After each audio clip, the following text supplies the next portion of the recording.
I like these matchups.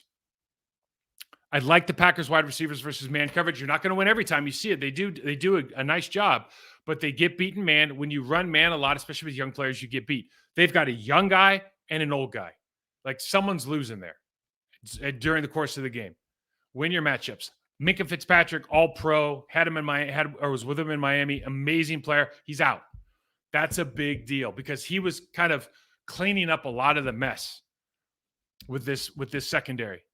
And he's not there to do that right now. So they don't have the same horses back there that they usually do. He's by far their best player in the secondary, and they're missing him.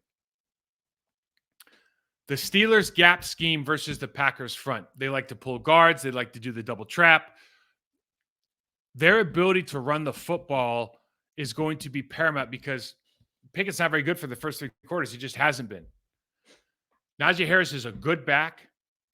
They have that they play both tight ends, but they have that, Darnell Washington can move people. They can create space. They're good on double teams. They brought it, starting Broderick Jones at right tackle now. You're going to see him play better and better. It's going to be a fun matchup versus him and Rashawn Gary.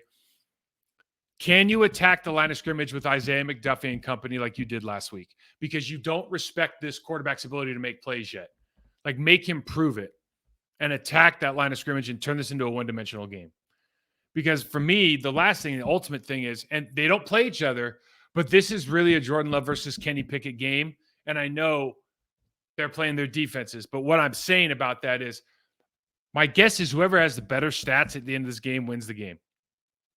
Because I think both teams are going to look at it like, I'm going to shut down Aaron Jones, and we're going to shut down Najee Harris and Warren. And we're going to make these quarterbacks win. He's been him being Pickett's been abysmal outside the fourth quarter. So can the Packers use play action pass? Are they going to get into base and run play action pass and try to beat man coverage? They're going to play against their nickel. What are you going to do to put some points on the board?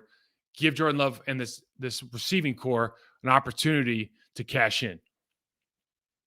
Keys to victory: stay ahead of the sticks. Steelers D's on the field a lot, 55% of the time. Keep them on the field by taking what they give. Stay out of like third and long. Stay out of opportunities for them to bring pressure and give Highsmith and give Watt opportunities to get your quarterback. Win the physical battle up front. This is going to be a very physical game. I think everybody knows that going in. Just playing the Pittsburgh Steelers team, that's part of the culture there. Okay, but they have heavy hitters on defense. They play gap schemes and double teams on offense. They like to get downhill with their running back, especially Najee Harris. Have a dominant mindset early, and then like their coordinator Matt Canada is just under a ton of fire. So make him be the hero. Make Kenny Pickett be the hero. Take away everything else. Make that guy out scheme you. Make that guy call the right plays. Make him make Kenny Pickett right. Because right now that you see it on film where the receivers are running, just some of the calls they got going. It just doesn't look good. So let's just continue that going. Don't give them anything to think about.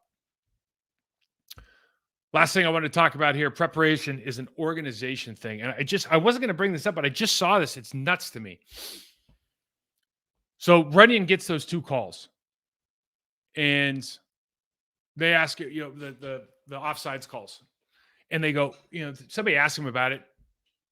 And he says, yeah, they're did you not know that was a point of emphasis? And he said, this is a point of emphasis for the referees. They're trying to take away this play, which I think we all knew. Here's what bothered me. It kind of rubbed me the wrong way is he said they have a point of emphasis every week. I'm quoting him now. Apparently they send out a weekly video talking about that.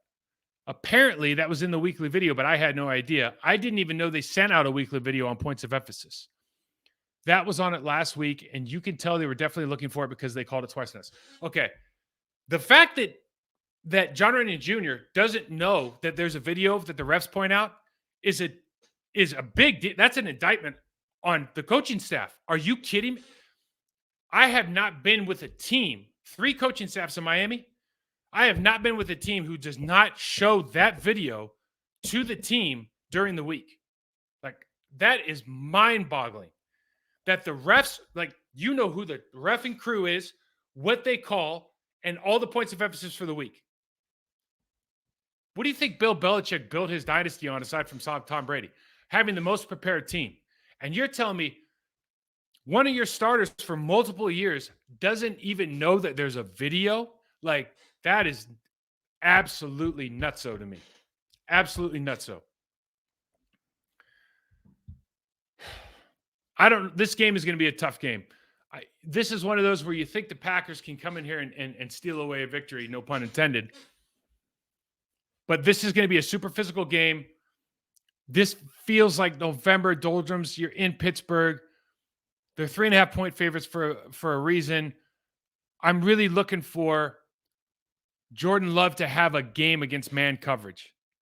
They give him opportunities. He cashes in.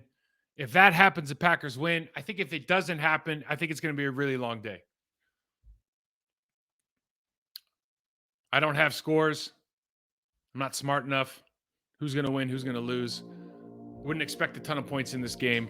If you guys enjoying, hit the subscribe button. Find me on MikeWall68 on Twitter, Prostitute Performer, on Instagram.